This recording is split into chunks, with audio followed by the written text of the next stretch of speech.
தளபதி 69 படத்தோட டைட்டில் சம்பந்தமா ஒரு அப்டேட் பாத்தீங்கன்னா இப்ப கிடைச்சிருக்கு. சோ அது என்ன அப்படிங்கறத பத்தி இந்த வீடியோல பார்க்கலாம். அதுக்கு முன்னாடி தளபதி பாத்தீங்கன்னா இன்னைக்கு ஒரு சூப்பரான சம்பவம் பண்ணியிருக்காரு. ஆல்ரெடி உங்க எல்லாருக்குமே தெரிஞ்சிருக்கும். ஆமா நண்பா, புயலால பாதிக்கப்பட்ட 300க்கும் மேற்பட்ட குடும்பங்களை தன்னோட அலுவலகத்துக்கு வர வச்சு அவங்களுக்கு தேவையான நலத்திட்ட உதவிகளை தளபதி நேரடியா பண்ணியிருக்காரு. சோ தளபதியோட இந்த ஒரு சம்பவம் தான் இன்னைக்கு சோசியல் மீடியால பயங்கர ட்ரெண்டிங்ல போய்கிட்டு இருக்கு.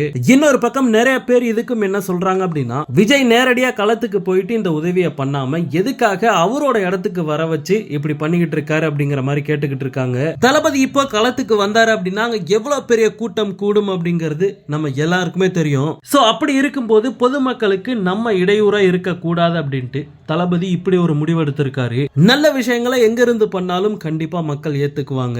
ஓகே, தளபதி 69 படத்தை பத்தி இப்ப வந்திருக்க லேட்டஸ்ட் அப்டேட் என்ன அப்படின்னா, படத்தோட டைட்டில் சம்பந்தமா ஒரு அப்டேட் பாத்தீங்கன்னா இப்போ சோசியல் மீடியால பரவ ஆரம்பிச்சிருக்கு. அதாவது படத்தோட டைட்டில் என்ன அப்படிங்கறத இந்த மாசம் ரிவீல் பண்ண போறாங்களாம். ஆமா நண்பா, டிசம்பர் 31ஆம் தேதி படத்தோட title and first look poster release ஆக போகுது அப்படிங்கிறது இப்ப கன்ஃபார்ம் ஆயிருக்கு. சோ இந்த நியூ இயர் தளபதியோட ரசிகர்களுக்கு மிகப்பெரிய ஒரு ட்ரீட் இருக்கு அப்படின்னு தான் சொல்லணும். டைரக்டர் ஹச் வினோத் தளபதியோட அரசியலுக்கு ஏத்த மாதிரி டைட்டில செலக்ட் பண்ணிருக்காரு அப்படிங்கிற மாதிரிலாம் சொல்லப்படுது. சோ வெயிட் பண்ணி பார்க்கலாம் தளபதியோட கடைசி படத்தோட டைட்டில் எப்படி இருக்க போகுது அப்படின்ட்டு. ஓகே நண்பா, இந்த மாதிரி தளபதியோட எல்லா அப்டேட்டுமே மிஸ் பண்ணாம பார்க்க நம்ம சேனலை சப்ஸ்கிரைப் பண்ணி சப்போர்ட் பண்ணுங்க. தேங்க்யூ.